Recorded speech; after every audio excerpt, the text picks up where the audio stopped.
ESPN sat down and talked about this. Now, I don't know how true everything is that they said in this clip, but if it's coming from them, I got to believe about 80% of it to be true. Let's listen. NBA insider Alexa Philippou. Alexa, the Fever have avoided setting an exact return date for Caitlin Clark. What do we know about her progress? Yeah, Vanessa, we know that Caitlin Clark has done some full court running over the last week or two, and the update as of Monday is that recent developments in Indianapolis have raised serious concerns about the timeline for a star player's comeback. The situation surrounding Caitlin Clark's recovery appears more complicated than initially expected, with team officials remaining deliberately vague about specific details. ESPN recently held a media briefing that shed new light on previously undisclosed information. During this session, reporter Alexa provided updates that painted a concerning picture of the current circumstances. According to the latest reports, Clark has been participating in full court running exercises over recent weeks. As of Monday's update, medical staff confirms she's gradually increasing her activity levels while working to rebuild her stamina after an extended period of inactivity. Monday is that she was able to add more in that regard and doing that full court running as she works to build her endurance after not doing anything for so long, but she has still not returned to practice. She has still not returned to any sort of team activities yet. And I think with her being out. Now, real quick, that's something that we already knew. Word on the street is that Caitlin Clark has been doing individual drills. She has not went and scrimmage with the team. She hasn't been there fully practicing with them. But from my understanding, she has been working with However, she has not yet rejoined team practice sessions or participated in any group training activities. Sources indicate that Clark has been working individually with trainer Keith Porter, focusing on personal drills and running at full intensity. Despite these efforts, no video documentation of these training sessions has been made available to the public. The extended absence means Clark has now missed 11 games since her July 15th setback. With 11 regular season matches remaining before playoff competition begins, time is becoming a critical factor. Team management continues to avoid establishing any definitive schedule for her return to active play. Understand that she has been working with physical trainer Keith Porter doing individual drills with her running full speed and stuff like that. Now, no footage has been released to my knowledge of Caitlin Clark working. Out for so long at this point, you also have to expect that the ramp-up period for her to get back on the court is going to take longer as well. And so for the Fever, there have been 11 games that Caitlin Clark has missed since that July 15th injury. They have 11 regular season games left before the playoffs. So some time, but not a ton of time to get her back in court. The Indiana franchise faces additional challenges with their roster depth. Season-ending injuries to key guards, including Arie McDonald, Sydney Colson, and Kennedy, have significantly reduced their backcourt options. This shortage has increased pressure on the organization to determine when their star player might rejoin the lineup. Despite these concerns, Kelsey Mitchell has emerged as a reliable offensive leader throughout the campaign. The All-Star guard has consistently delivered 25-point performances while handling both guard positions effectively. Current league standings show a competitive middle section where several teams are battling for playoff positioning. So some time, but not a ton of time to get her back incorporated, and they've stayed consistent that they are not putting a timetable out there in terms of when we could see her back on the floor. Yeah, I know Fever fans want her back. The Fever, by the way, are getting pretty thin at guard with season-ending injuries to Arie McDonald, Sydney Colson, Shanae. At what point does Indy get anxious kind of about the return to Clark's lineup, to the lineup? Yeah, I think they're probably getting a little nervous right now, but the good news is that we're sort of seeing a little bit of the tiredness. I was at the Sparks game recently, and all the players were it's been a long season. Again, a record number 40. The Liberty holds second place, with Atlanta claiming the third spot. Indiana currently sits in 6th position, though continued losses could potentially drop them to 7th or 8th place entering the postseason tournament. Meanwhile, other league developments have created additional storylines. Sophie Cunningham recently addressed various topics during a podcast appearance, including comments about officiating patterns and referee decisions. Regarding recent matchups against Phoenix, Cunningham acknowledged that previous podcast comments may have contributed to increased intensity during their encounter. It's been a long season, again, a record number 44 games that they're having to play. And so you're seeing it wear on players and on teams. But the good thing is Kelsey Mitchell has been a straight-up bucket this entire year. She is an all-star. She is capable of consistently giving you 25 and playing the 1 and 2. And also, if we have the standings, here they are. I mean, this is the Mosh Posh. Is that what I call it? Mosh pit? In the middle of the. So real quick here, let me see. Look at these. NBA insider Alexa. Is that what I call it? Mosh pit? She suggested that roster changes and coaching staff connections between the organizations had already created underlying tension between the teams. Cunningham also addressed officiating concerns involving rookie sensation Paige Buchers. She expressed frustration with what she perceived as favorable treatment from referees during their recent game, claiming that minimal contact was consistently called as fouls in Buchers' favor. These observations have reignited discussions about potential officiating bias towards certain players or programs. Cunningham's comments suggest that inconsistent whistle patterns have become a source of frustration for opposing teams, particularly when similar contact isn't penalized equally for all players. Is that what I call it? Mosh pit? So as we can see these standings right here, like the Lynx, I believe the Lynx already clinched. So they already clinched the playoff berth. So as we can see here, man, the Liberty is currently in second. The Dream is in third. Now the Fever is all the way down here in sixth place by them losing, and I think they might possibly lose again, bro. I see them falling to maybe seventh or eighth going into the playoffs, which is. The rookie's exceptional talent and future Hall of Fame potential are widely acknowledged throughout the league. However, concerns about preferential treatment from officials have become a talking point among players and observers. As the regular season approaches its conclusion, multiple storylines continue developing across the league. Clark's recovery timeline remains the most significant question mark for Indiana's playoff hopes, while officiating consistency discussions reflect broader concerns about competitive balance. The extended absence of their primary star has forced Indiana to rely heavily on remaining healthy players while hoping for a timely return before crucial postseason games begin. Going into the playoffs, which is a bad look, but it is what it is, man. So this whole story that is currently happening right now with Sophie Cunningham and his damn podcast, I was going to do a separate video about this, but at this point, it ain't much news, so let's just stick it all in this one damn video. So she has some things to say about Paige and this whole special whistle, man. So first, before we get into that, let's listen to what she said about DeWanna Bonner in Phoenix. With limited time remaining in the regular season, each passing game increases the urgency surrounding Clark's rehabilitation progress. Team medical staff and management continue emphasizing that no artificial deadlines will be imposed on the recovery process. This cautious approach, while medically sound, creates uncertainty for fans and analysts attempting to project the team's playoff prospects. The combination of roster injuries, standings pressure, and star player availability has created a perfect storm of challenges for the Indiana organization as they navigate these final weeks of regular season competition. The Indiana Fever's postseason prospects remain uncertain despite widespread assumptions about their playoff berth. So first, before we get into that, let's listen to what she said about DeWanna Bonner in Phoenix. Right now. Played the old team. There was maybe a little bit of beef because of our last podcast with like how I mentioned that some people could handle I wanted situations. To ask.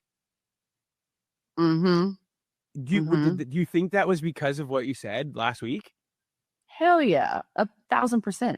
So, well, I do. I think that like our teams don't really like each other anyway, just because of like, I don't know, just kind of like her leaving. Some of the current projections suggest approximately 60% probability of securing a playoff position, with 40% chance of missing the postseason entirely. The team faces two potentially manageable matchups against Washington and Connecticut. Washington appears largely eliminated from contention, while Connecticut operates without significant pressure. However, Connecticut poses particular challenges due to their defensive prowess against primary ball handlers. Their backcourt duo of Leon and Cy Rivers ranks among the league's elite perimeter defenders, specializing in disrupting offensive initiators. Playing with house money.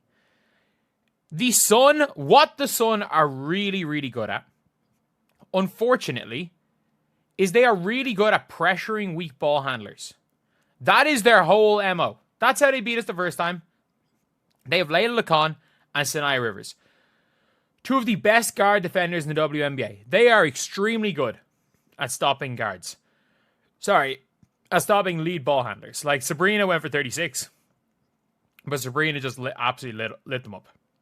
This defensive scheme previously troubled Indiana, though exceptional individual performances have occasionally overcome such pressure. Connecticut approaches these contests with minimal stakes, potentially making them dangerous opponents. Should Indiana manage to divide these two encounters, their positioning improves considerably. Splitting would establish a 1916 record, creating a 3-game cushion above .500. The schedule subsequently presents substantial obstacles. 86. But Sabrina just absolutely lit them up. The Connecticut Sun are going to want to beat the Indiana Fever. They're playing with house money. I think if the Indiana Fever split these 2 games, they're in perfect shape. If they split these 2 games, they're in as good shape as possible. And by splitting those 2 games, they go 19-16, which puts them 3 games above 500. So then they have 2 penciled losses against the Minnesota Lynx. We just have to assume they're going to lose both of these games. And after that Lynx game, they face the Storm.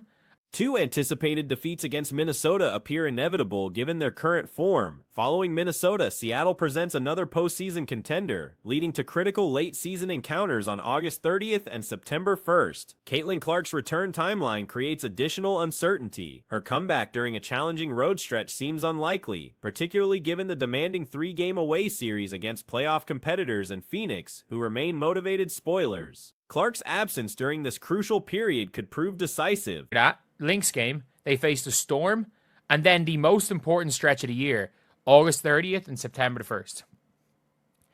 If Caitlin Clark is not back by September the 1st, and I have a feeling they're not going to bring Caitlin Clark back during a road spell. They have a 3-game road stand against 2 playoff rivals and the Mercury, who are going to want to kill them. And I don't see Caitlin Clark coming back in a road stand. So I think there is a chance that she ends up coming back. Should Indiana claim just 1 victory from their upcoming pair while subsequently falling to Seattle, their margin for error diminishes drastically. The closing schedule includes Las Vegas, Seattle, and Los Angeles, requiring minimum success of 1 victory from 3 opportunities. Recent Los Angeles momentum, following their defeat to New York, suggests continued competitiveness as they face Dallas next. Remaining opponents include Washington in another winnable contest, followed by Dallas again, then Phoenix likely resting players if playoff position is secured, Atlanta potentially resting starters if seeding is determined, Seattle in a crucial matchup, and Atlanta again to conclude the regular season. Atlanta's approach depends entirely on their final seeding scenarios. For maybe the last 2 or 3 regular season games, which is obviously the Sky. Is the Sky the one before the Mercury? Maybe she will have to come back during a road stand. But yeah, again, it's an awkward thing where when she comes back, or if she comes back at this stage. Again, I'm 80-20 on her coming back at some stage. But let's just say, hypothetically, the Fever win 1 of these 2 games, and then they lose to the Storm. Oh, again, sorry, the Storm are another playoff rival as well. So, like, before the end... Should they secure desired positioning early, roster management becomes probable across multiple games. Indiana's current standing provides insufficient cushion given their remaining schedule difficulty. While 3 expected defeats against Minnesota appear reasonable, Seattle presents complications despite their recent 5-game slide. With Brittany Sykes returning, their veteran leadership and experience provide advantages in individual contests despite apparent locker room challenges. Las Vegas maintains persistent competitiveness, refusing to fade from contention. So, like, before the end of the season, they face the Valkyries, Storm, Sparks. If they lose those 3 games, which there's a chance they do, they got to go minimum 1 and 2 in here. If they lose these games, suddenly, like, even if they go 1 and 2, and they lose 1 of those games, suddenly they're right back in the mix. Like, the Sparks lost to the Mercury, or lost to the Liberty last night. The Sparks are facing the Wings. They're going to almost certainly win that game. After recent coaching decisions highlight concerning tendencies. Yesterday's defeat demonstrated questionable strategic choices, including experimental defensive schemes against inferior opposition. The implementation of a modified zone defense proved particularly problematic. Traditional zone coverage positions defenders strategically across the court, with specific responsibilities for ball pressure and help defense. Indiana's variation featured a flattened alignment that eliminated crucial ball pressure while creating exploitable gaps. Wings, they're going to almost certainly win that game. After facing the Wings, this WNBA website's so shit. Like trying to scroll here. So who are they playing here? Sunday the 17th. It's not even letting me click on it. They face the Mystics in a winnable game, but again, Fever can win that. Then they face the Wings again. Obviously, the Mercury is a tough one. I have no idea what this game is because I keep scrolling. It's the Fever game, obviously. And then they end the season facing Mercury, who are probably going to be resting players for the playoffs. The Wings.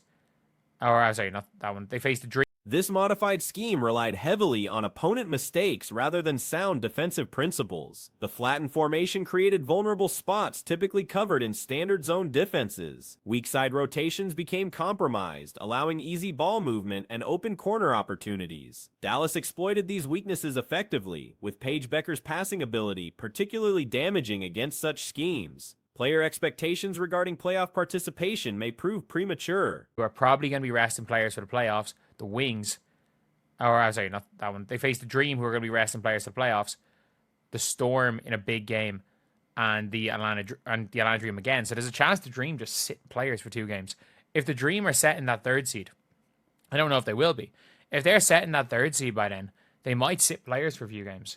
If they're set in the 2nd seed, just depending on what's happening with the Atlanta Dream. Shout out to Carl Semesco. He's killing it as a coach. But the Fever are not far enough ahead with their strength of schedule left. And the problem... While playoff chances remain favorable, guarantees don't exist in current circumstances. Historical precedent shows rapid momentum shifts. Teams experience both extended winning and losing streaks throughout seasons. Indiana should secure victory against Washington, though Connecticut presents greater challenges. Marina Mabrey and Tina Charles consistently elevate their performance against Indiana, while Connecticut's defensive pressure could expose point guard limitations that persisted even against Dallas's weak defensive unit. Without improved point guard performance from Odyssey Sims or others, overcoming Connecticut's defensive pressure becomes extremely difficult. Ahead with their strength of schedule left. And the problem isn't even that they're facing the Lynx 3 times. Like, I think it's fair to pencil 3 losses there. I think that's fair to say they're going to lose those 3 games. The Seattle Storm, they're on a 5-game slide. They might fall out of playoff contention, but I would assume with Brittany Sykes in, they're going to figure shit out. And I don't want to face them if I'm the Indiana Fever even in the regular season, because I think in one-off games, they've got the vets. They just have a toxic locker room. The Valks just won't go away. Washington also presents challenges despite their struggles. Back-to-back games against Minnesota without Clark appear virtually unwinnable, making these contest write-offs similar to previous challenging matchups. Phoenix delivered performances exceeding even pessimistic expectations, suggesting continued unpredictability throughout the remaining schedule. Despite favorable overall outlook, no guarantees exist given Los Angeles' recent competitiveness, Seattle's inherent talent advantage over Clarkless Indiana, and Las Vegas' persistent grinding mentality combined with home court advantages. The remaining stretch promises significant challenges requiring consistent execution to secure postseason participation.